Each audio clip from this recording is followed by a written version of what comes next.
ಇರಲಿ. ಓಕೆ ನೋಡಿ, ಈ ರೀತಿ ಎರಡು ಕಡೆಗೆ ಇವಾಗ ರೊಟ್ಟಿ ಯಾವ ರೀತಿ ಬೇಯಿಸ್ಕೊತೀವಲ್ಲ ಆ ರೀತಿ ಬೇಯಿಸ್ಕೊಳ್ಳಿ. ವಾವ್, ನೋಡಿ ಎಷ್ಟು ಸರಿಯಾಗಿ ಉಬ್ಬು ಬರ್ತಿದೆ ಅಂತೇಳಿ. ಅಂದರೆ ಒಂದು ಸ್ವಲ್ಪ ನೀವು ದಪ್ಪ ಮಾಡಿದರೆ ಇದೇ ರೀತಿ ಉಬ್ಬುತ್ತೆ. ಉಬ್ಬಿದರೆ ಸಾಫ್ಟಾಗಿ ಬರುತ್ತೆ, ಲೇಯರ್ ಆಗಿ ಬರುತ್ತೆ ಅದು. ವಾವ್, ನೋಡಿ ಎಷ್ಟು ಸರಿಯಾಗಿ ಬಂದಿದೆ ಅಲ್ವಾ. ಏನಿಲ್ಲ, ಹೈ ಫ್ಲೇಮ್ನಲ್ಲಿ ಬೇಯಿಸ್ಕೊಳ್ಳಿ ಅಷ್ಟೇ. ಇವೆರಡೂ ರೆಸಿಪಿ ಕೇವಲ ನೀವು 10 ನಿಮಿಷದಲ್ಲಿ ತಯಾರು ಮಾಡ್ಕೋಬೋದು. ಅಕ್ಕಿ ರೊಟ್ಟಿ ಜೊತೆಗೆ ಒಂದು ಸ್ಪೆಷಲ್ ಆಗಿರುವಂತಹ ಚಟ್ನಿ ರೆಸಿಪಿ ತೋರಿಸ್ತಿದ್ದೀನಿ. ಇದು ಅಕ್ಕಿ ರೊಟ್ಟಿ ಜೊತೆಗೆ ಅಷ್ಟೇ ಅಲ್ಲ, ಚಪಾತಿ ಮತ್ತು ಅನ್ನ ಮತ್ತು ಜೋಳದ ರೊಟ್ಟಿ ಕೂಡ ತುಂಬ ರುಚಿಯಾಗಿರುತ್ತೆ ಈ ಚಟ್ನಿ. ನೋಡಿ, ಮೊದಲಿಗೆ ನಾನಿಲ್ಲಿ ಕಡಾಯಿನಲ್ಲಿ ಸುಮಾರು 1 ಗ್ಲಾಸ್ ಆಗುವಷ್ಟು ನೀರು ಹಾಕ್ಕೊತಿದ್ದೀನಿ. ಇವಾಗ ರುಚಿಗೆ ತಕ್ಕಷ್ಟು ಉಪ್ಪು ಹಾಕ್ಕೊತಿದ್ದೀನಿ. ಇವಾಗ ನೀರು ಕುದಿ ಬರಬೇಕು, ಅಲ್ಲಿ ತನಕ ವೇಟ್ ಮಾಡಿ.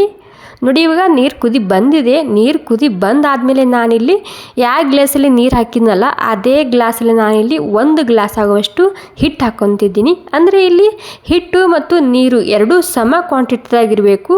ಇವಾಗ ನಾನು ಗ್ಯಾಸ್ ಬಂದ್ ಮಾಡಿಕೊಂಡೆ ಹಿಟ್ಟು ಹಾಕ್ಕೊತಿದ್ದೀನಿ. ಅಂದರೆ ನೀರಾಗಿ ಕುದಿ ಬಂದಾದಮೇಲೆ ಗ್ಯಾಸ್ ಬಂದ್ ಮಾಡಿಕೊಂಡು ಹಿಟ್ಟನ್ನ ಹಾಕ್ಕೊಳ್ಳಿ. ನೋಡಿ, ಇವಾಗ ಎಲ್ಲನೂ ಸೇರಿಸಿ ಸರಿಯಾಗಿ ನಾನಿದು ಒಂದು ಸ್ವಲ್ಪ ಮಿಕ್ಸ್ ಮಾಡ್ಕೊಂಡು ತೊಗೊತಿದ್ದೀನಿ. ತುಂಬಾ ಸಾಫ್ಟಾಗಿ ಬರುತ್ತೆ, ಹತ್ತಿ ಥರ ಬರುತ್ತೆ ಈ ರೊಟ್ಟಿ. ಈ ಅಕ್ಕಿ ರೊಟ್ಟಿ ಒಂದು ಸ್ವಲ್ಪ ಟ್ರೈ ಮಾಡಿ ನೋಡ್ಬೋದು ಈ ರೀತಿ ನೀವು. ನೋಡಿ, ಇವಾಗ ಮಿಕ್ಸ್ ಮಾಡ್ಕೊಂಡು ಇದನ್ನು ನಾನು ಸೈಡಿಗೆ ಎತ್ತಿಟ್ಕೊತಿದ್ದೀನಿ. ಒಂದು ಸ್ವಲ್ಪ ತಣ್ಣಗಾಲಿ ಇವಾಗ ಅದು. ಅಲ್ಲಿ ತನಕ ನಾನಿಲ್ಲಿ ಇನ್ನೊಂದು ಕಡಾಯಿ ಇಟ್ಕೊತಿದ್ದೀನಿ. ಇವಾಗ ಆ ಹಿಟ್ಟು ಒಂದು ಸ್ವಲ್ಪ ಲೈಟಾಗಿ ತಣ್ಣಗಾಗಬೇಕು. ಅಲ್ಲಿ ತನಕ ನಾನು ನಿಮಗೆ ಚಟ್ನಿ ಯಾವ ರೀತಿ ಮಾಡೋದು ಅಂತ ತೋರಿಸ್ತಿದ್ದೀನಿ. ಒಂದು ಸ್ವಲ್ಪ ಕಡಾಯಿನಲ್ಲಿ ಎಣ್ಣೆ ಹಾಕ್ಕೊಂಡಿನಿ. ಎಣ್ಣೆ ಗರಮ್ ಆಗಿದೆ. ಒಂದು ಅರ್ಧ ಟೇಬಲ್ ಸ್ಪೂನ್ ಆಗುವಷ್ಟು ಜೀರಿಗೆ ಹಾಕ್ಕೊತಿದ್ದೀನಿ. ಮತ್ತು ಒಂದು ಸ್ವಲ್ಪನೇ ಹಿಂಗೆ ಹಾಕ್ಕೊತಿದ್ದೀನಿ. ಮತ್ತು ಒಂದು ಸ್ವಲ್ಪ ಬೆಳ್ಳುಳ್ಳಿ ಹಾಕ್ಕೊತಿದ್ದೀನಿ ಇಲ್ಲಿ. ಇವಾಗ ಒಂದು 4-5 ಈರುಳ್ಳಿ ಹಾಕ್ಕೊತಿದ್ದೀನಿ. ಉದ್ದುದ್ದಾಗಿ ಕಟ್ ಮಾಡ್ಕೊಂಡಿದ್ದೀನಿ ತೆಳ್ಳಗ. ನಿಮಗಿಲ್ಲಿ ಚಟ್ನಿ ಕ್ವಾಂಟಿಟಿ ಎಷ್ಟು ಬೇಕು ಅಷ್ಟು ನೀವು ಇಲ್ಲಿ ಈರುಳ್ಳಿ ಹೆಚ್ಚು ಕಮ್ಮಿ ಮಾಡ್ಕೋಬೋದು. ಸ್ವಲ್ಪ ಬೇಕಂದರೆ ಒಂದು 2-3 ತೊಗೊಳ್ಳಿ ಸಾಕಾಗುತ್ತೆ. ಇವಾಗ ನಾನಿಲ್ಲಿ ಒಂದು 4 ಈರುಳ್ಳಿ ತೊಗೊಂಡಿನಿ. ನೋಡಿ, ಈರುಳ್ಳಿ ಇವಾಗ ಹಸಿ ವಾಸನೆ ಹೋಗೋ ತನಕ ಹುರ್ಕೊಂಡಿನಿ ನಾನು. ಎಷ್ಟಾದರೂ ಸಾಕಾಗುತ್ತೆ. ಇವಾಗ ಒಂದು 4 ಈರುಳ್ಳಿ ಮತ್ತು ಒಂದು 4 ಟೊಮೆಟೊ ತೊಗೊಂಡಿದ್ದೀನಿ.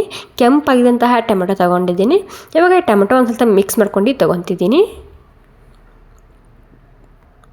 ಈ ಚಟ್ನಿನ ನೀವು ಈ ಅಕ್ಕಿ ರೊಟ್ಟಿ ಜೊತೆಗೆ ಅಂತೆ ಅಲ್ಲ, ಅನ್ನ ಮತ್ತು ಜೋಳದ ರೊಟ್ಟಿ ಮತ್ತು ಚಪಾತಿ ಕೂಡ ಈ ಚಟ್ನಿನ ನೀವು ತಿನ್ಬೋದು. ಇವಾಗ ರುಚಿಗೆ ತಕ್ಕಷ್ಟು ಉಪ್ಪು ಹಾಕ್ಕೊತಿದ್ದೀನಿ. ಎಲ್ಲ ಸಾಮಗ್ರಿ ಸೇರಿಸಿ ಒಂದು ಸ್ವಲ್ಪ ಮಿಕ್ಸ್ ಮಾಡ್ಕೊಂಡು ತೊಗೊತಿದ್ದೀನಿ. ಒಂದು ಸ್ವಲ್ಪ ಅರಿಶಿಣ ಹಾಕ್ಕೊತಿದ್ದೀನಿ. ಜಾಸ್ತಿ ಕ್ವಾಂಟಿಟಿದಾಗ ಹಾಕಬಾರ್ದು, ಸ್ವಲ್ಪ ಹಾಕ್ಕೊಳ್ಳಿ ಅರಿಶಿಣ. ಓಕೆ ನೋಡಿ, ಎಲ್ಲ ಸೇರಿಸಿ ಇವಾಗ ಮಿಕ್ಸ್ ಮಾಡ್ಕೊತಿದ್ದೀನಿ. ಟೊಮೆಟೊ ಸಾಫ್ಟ್ ಆಗಬೇಕು, ಅಲ್ಲಿ ತನಕ ಇದನ್ನು ನಾನು ಹುರ್ಕೊಂಡು ತೊಗೊತಿದ್ದೀನಿ. ನೋಡಿ, ಟೊಮೆಟೊ ಸಾಫ್ಟ್ ಆಗಿದೆ. ಒಂದು 3 ನಿಮಿಷ ನಾನು ಸ್ಲೋ ಗ್ಯಾಸ್ನಲ್ಲಿ ಮುಚ್ಚಿಟ್ಟಿದ್ದ. ಸಾಫ್ಟ್ ಆಗಿದೆ ನೋಡ್ತಿರ್ಬೋದು. ಇಷ್ಟಾದರೂ ಸಾಕಾಗುತ್ತೆ. ಇವಾಗ ಸ್ವಲ್ಪ ಕೊತ್ತಂಬರಿ ಸೊಪ್ಪು ಮತ್ತು ಖಾರಕ್ಕೆ ಎಷ್ಟು ಬೇಕಷ್ಟು ರೆಡ್ ಖಾರದ ಪುಡಿ ಹಾಕ್ಕೊತಿದ್ದೀನಿ. ಇವಾಗ ಎಲ್ಲ ಸೇರಿಸಿ ಒಂದು ಸ್ವಲ್ಪ ಮಿಕ್ಸ್ ಮಾಡ್ಕೊತಿದ್ದೀನಿ. ಹಾಗೆಯೇ ನೀವಿಲ್ಲಿ ಖಾರ ನಿಮಗೆ ಎಷ್ಟು ಬೇಕಷ್ಟು ನೀವಿಲ್ಲಿ ಹಾಕ್ಕೋಬೋದು. ಓಕೆ ನೋಡಿ, ಪೂರ್ತಿಯಾಗಿ ಸಾಫ್ಟ್ ಆಗಬೇಕು, ಅಲ್ಲಿ ತನಕ ಇದನ್ನು ಹುರ್ಕೋಬೇಕಾಗುತ್ತೆ. ಸಾಫ್ಟ್ ಆಗಿದೆ. ಇವಾಗ ಸಾಫ್ಟ್ ಆದಮೇಲೆ ಇದನ್ನು ನಾನು ಮಿಕ್ಸಿಯಲ್ಲಿ ಹಾಕ್ಕೊಂಡು ರುಬ್ಕೋಬೇಕಾಗುತ್ತೆ. ಬಿಸಿ ಬಿಸಿ ಇರುವಾಗ ರುಬ್ಬಾರ್ದು. ನಾನು ಹಾಗೆಯೇ ಇದು ಹಾಕ್ಕೊಂಡಿದ್ರಲ್ಲಿ ಒಂದು 5 ನಿಮಿಷದಕ್ಕೆ ರೆಸ್ಟ್ ಮಾಡ್ಕೊ ಬಿಡ್ತಿದ್ದೀನಿ. ನೋಡಿ, ಮಿಕ್ಸಿಯಲ್ಲಿ ಹಾಕ್ಕೊಂಡು ನಾನು ಇವಾಗ ಒಂದು ಸ್ವಲ್ಪ ತಣ್ಣಗಾಗ್ಲದು. ಅಲ್ಲಿ ತನಕ ಇಲ್ಲಿ ಹಿಟ್ಟು ಪೂರ್ತಿಯಾಗಿ ತಣ್ಣಗಾಗುತ್ತೆ. ಹಾಗೆ ಬಿಟ್ಟರೆ ಹೀಗಾಗಿ ನಾನಿಲ್ಲಿ ಹಿಟ್ಟನ್ನ ನಾದ್ಕೊತಿದ್ದೀನಿ. ಹಿಟ್ಟು ಕೂಡ ಪೂರ್ತಿಯಾಗಿ ತಣ್ಣಗಾಗೋ ತನಕ ಬಿಡಬಾರ್ದು. ಸ್ವಲ್ಪ ಲೈಟಾಗಿ ಬಿಸಿ ಇರಬೇಕು ಹಿಟ್ಟು ನಾದುವಾಗ. ಓಕೆ ನೋಡಿ, ಎಲ್ಲ ಸೇರಿಸಿ ನಾನು ಇಲ್ಲಿ ಹಿಟ್ಟನ್ನ ಹಾಕ್ಕೊತಿದ್ದೀನಿ. ತುಂಬಾ ಸಾಫ್ಟಾಗಿ ಬರುತ್ತೆ ಈ ರೊಟ್ಟಿ. ನೀವು ಒಂದು ಸ್ವಲ್ಪ ಟ್ರೈ ಮಾಡಿ ನೋಡ್ಬೋದು. ಓಕೆ ನೋಡಿ, ಎಲ್ಲ ಸೇರಿಸಿ ಹಿಟ್ಟು ಹಾಕ್ಕೊಂಡಾಗಿದೆ. ಇವಾಗ ಹಿಟ್ಟು ನಾನು ಒಂದು 3-4 ನಿಮಿಷ ಇದನ್ನು ಸಾಫ್ಟ್ ಮಾಡ್ಕೊಂಡು ತೊಗೊತಿದ್ದೀನಿ. ನಿಮಗೆ ಇಲ್ಲಿ ಕೈಗೆ ಹತ್ತಿದ್ರೆ ಒಂದು ಸ್ವಲ್ಪ ಕೈಗೆ ನೀವು ಇಲ್ಲಿ ಎಣ್ಣೆ ಹಚ್ಕೋಬೋದು. ಎಣ್ಣೆ ಹಚ್ಕೊಂಡು ಸಾಫ್ಟ್ ಮಾಡ್ಕೊಳ್ಳಿ. ಮತ್ತು ಹಿಟ್ಟು ಈ ರೀತಿ ನಾದ್ಕುವಾಗ ಸ್ವಲ್ಪ ಬಿಸಿ ಇರಬೇಕು ಹಿಟ್ಟು, ಆ ರೀತಿ ನೋಡ್ಕೊಳ್ಳಿ. ಬಿಸಿ ಇರುವಾಗಲೇ ಸಾಫ್ಟಾಗಿ ಮಾಡ್ಕೊಳ್ಳಿ, ಹಿಟ್ಟು ಸಾಫ್ಟಾಗಿ ಬರುತ್ತೆ. ನೋಡಿ, ಇವಾಗ ಸ್ವಲ್ಪ ಕೈಗೆ ಎಣ್ಣೆ ಹಚ್ಕೊಂಡು ನಾನು ಸಾಫ್ಟಾಗಿ ಮಾಡ್ಕೊಂಡಿನಿ. ನಿಮಗೆ ಎಷ್ಟು ರೊಟ್ಟಿ ಬೇಕು ಅಷ್ಟು ಸೈಜ್ನ ಮಾಡ್ಕೊಳ್ಳಿ. ನಾನಿಲ್ಲಿ ಒಂದು ಸುಮಾರು ಒಂದು 5 ರೊಟ್ಟಿ ಬೇಕಾಗಿತ್ತು ನನಗೆ. ಹೀಗಾಗಿ ನಾನಿಲ್ಲಿ 5 ಭಾಗ ಮಾಡ್ಕೊಂಡಿನಿ. ಇಲ್ಲಿ ಮೊದಲಿಗೆ ನಾನಿಲ್ಲಿ ಹಂಚಿಗೆ ಒಂದು ಸ್ವಲ್ಪನೇ ಎಣ್ಣೆ ಹಚ್ಕೊಂಡು ತೊಗೊತಿದ್ದೀನಿ. ಈ ರೀತಿ ಎಣ್ಣೆ ಹಚ್ಚೋದ್ರಿಂದ ರೊಟ್ಟಿ ವೈಟಾಗಿ ಬರುತ್ತೆ, ರೊಟ್ಟಿ ಮೇಲೆ ಕಲೆ ಬೀಳೋದಿಲ್ಲ. ಹೀಗಾಗಿ ಸ್ವಲ್ಪ ಎಣ್ಣೆ ಹಚ್ಕೊಂಡು ತೊಗೊತಿದ್ದೀನಿ ಈ ರೀತಿ. ಓಕೆ ನೋಡಿ, ಇವಾಗ ಇದನ್ನು ನಾನು ಗ್ಯಾಸಿನ ಮೇಲೆ ಎತ್ತಿಟ್ಟಿದ್ದೀನಿ. ಇವಾಗ ಗ್ಯಾಸ್ ಚಾಲು ಮಾಡ್ಕೊಂಡು ಇವಾಗ ರೊಟ್ಟಿನ ನಾನಿಲ್ಲಿ ಲಟ್ಟಿಸ್ಕೊಂಡು ತೊಗೊತಿದ್ದೀನಿ. ಓಕೆ ನೋಡಿ, ಸ್ವಲ್ಪ ರೊಟ್ಟಿ ದಪ್ಪನೇ ಇರಬೇಕು, ಜಾಸ್ತಿ ತೆಳ್ಳಗೆ ಲಟ್ಟಿಸ್ಕೋಬಾರ್ದು.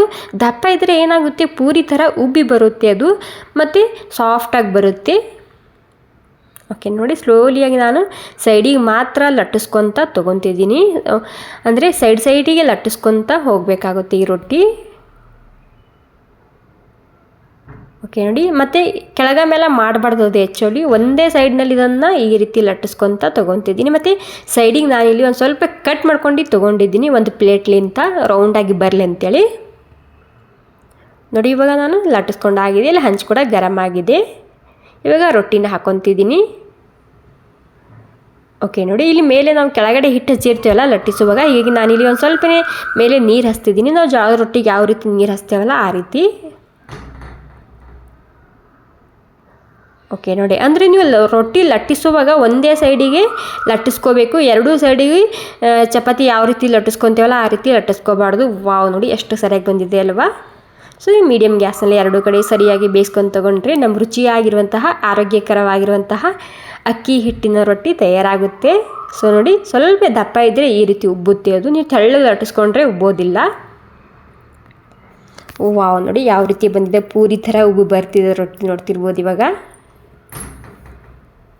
ಸೊ ಫ್ರೆಂಡ್ಸ್, ಈ ರೆಸಿಪಿ ನಿಮಗೆ ಸ್ವಲ್ಪ ನೋಡಿ ಇಷ್ಟ ಆಗಿದರೆ ಒಂದು ಲೈಕ್ ಮಾಡಿ. ಹಾಗೆ ನೀವು ಕೂಡ ಒಂದು ಸ್ವಲ್ಪ ಈ ಚಟ್ನಿ ಮತ್ತು ರೊಟ್ಟಿನ ಮಾಡಿ ನೋಡಿ. ಇವಾಗ ನಮ್ಮ ಜೋಳದ ರೊಟ್ಟಿಗಿಂತನೂ ತುಂಬಾ ರುಚಿಯಾಗಿ ಬರುತ್ತೆ ಈ ಅಕ್ಕಿ ರೊಟ್ಟಿ. ನೋಡಿ, ಒಂದು ಪೂರ್ತಿಯಾಗಿ ನಾನು ಲಟ್ಟಿಸ್ಕೊಂಡು ತೊಗೊಂಡಿದ್ದೀನಿ. ತುಂಬ ಅಂದರೆ ತುಂಬಾ ಸಾಫ್ಟಾಗಿ ಬಂದಿದೆ ಮತ್ತು ತಿನ್ನೋಕ್ಕೆ ತುಂಬ ರುಚಿಯಾಗಿರುತ್ತೆ ಈ ರೊಟ್ಟಿ. ಓಕೆ ನೋಡಿ, ಈ ಚಟ್ನಿ ಕೂಡ ತಣ್ಣಗಾಗಿದೆ. ಇವಾಗ ಈ ರೊಟ್ಟಿ ಮಾಡೋ ತನಕ ಹಾಗೆ ಬಿಟ್ಟಿದ್ದ ನಾನು. ಇವಾಗ ಇದು ನಾನು ರುಬ್ಕೊಂಡು ತೊಗೊತಿದ್ದೀನಿ ಈ ಚಟ್ನಿ. ನೀರು ಹಾಕ್ಬಾರ್ದು ರುಬ್ಬುವಾಗ, ಹಾಗೆಯೇ ರುಬ್ಕೊಳ್ಳಿ. ನೋಡಿ ಇವಾಗ ಸ್ವಲ್ಪ ತರಿ ಆಗಿರಬೇಕು, ಆ ರೀತಿ ರುಬ್ಕೊಳ್ಳಿ, ಸ್ಮೂತಾಗಿ ರುಬ್ಕೋಬಾರ್ದು. ಓಕೆ ನೋಡಿ, ಇವಾಗ ನಮ್ಮ ಚಟ್ನಿ ತಯಾರಾಗಿದೆ ನೋಡ್ತಿರ್ಬೋದು. ಜಾಸ್ತಿ ಗಟ್ಟಿನೂ ಇಲ್ಲ, ಜಾಸ್ತಿ ತಿಳಿನೂ ಇಲ್ಲ, ಅಂದರೆ ನೀರು ಹಾಕ್ದೇ ರುಬ್ಕೊಳ್ಳಿ, ಸರಿಯಾಗಿ ಬರುತ್ತೆ ಚಟ್ನಿ. ಇವಾಗ ಸಣ್ಣದಾಗಿ ಕಟ್ ಮಾಡಿದಂತಹ ಸುಮಾರು ಒಂದು 2 ಈರುಳ್ಳಿನ ಹಾಕ್ಕೊತಿದ್ದೀನಿ. ನಿಮ್ಗೆ ಇಷ್ಟ ಇಲ್ಲ ಅಂದರೆ ಈರುಳ್ಳಿ ಸ್ಕಿಪ್ ಕೂಡ ಮಾಡ್ಕೋಬೋದು.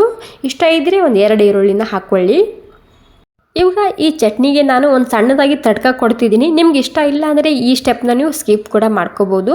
ಒಂದು ಸ್ವಲ್ಪ ಸಣ್ಣ ಪ್ಯಾನ್ನಲ್ಲಿ ನಾನಿಲ್ಲಿ ಎಣ್ಣೆ ಹಾಕ್ಕೊಂಡಿನಿ. ಎಣ್ಣೆ ಗರಮ್ ಆದಮೇಲೆ ಒಂದು ಅರ್ಧ ಟೇಬಲ್ ಸ್ಪೂನ್ ಆಗುವಷ್ಟು ಸಾಸಿವೆ ಮತ್ತು ಒಂದು ಸ್ವಲ್ಪನೇ ಹಿಂಗೆ ಹಾಕ್ಕೊತಿದ್ದೀನಿ. ಮತ್ತು 1 ಚಮಚ ಆಗುವಷ್ಟು ಇಲ್ಲಿ ನಾನಿಲ್ಲಿ ಉದ್ದಿನಬೇಳೆ ಹಾಕ್ಕೊತಿದ್ದೀನಿ. ಸ್ವಲ್ಪ ಉದ್ದಿನಬೇಳೆ ಕೆಂಪಾಗಬೇಕು.